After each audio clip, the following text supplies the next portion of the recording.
பாசமலர் பட கிளைமாக்ஸ்ல கைவீசம்மா கைவீசுன்னு உணர்ச்சிகரமா பாடியபடி சிவாஜியும் சாவித்திரியும் நடிக்கணும். டைரக்டர் பீம்சிங் காட்சியை விளக்கிட்டு உணர்ச்சி முழுவதையும் கொட்டி நடிக்கணும்னு மட்டும் சொல்லிட்டு போயிட்டாரு.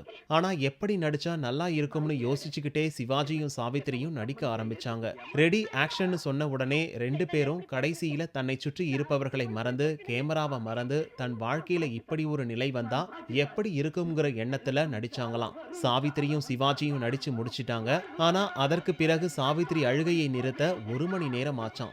அந்த காட்சி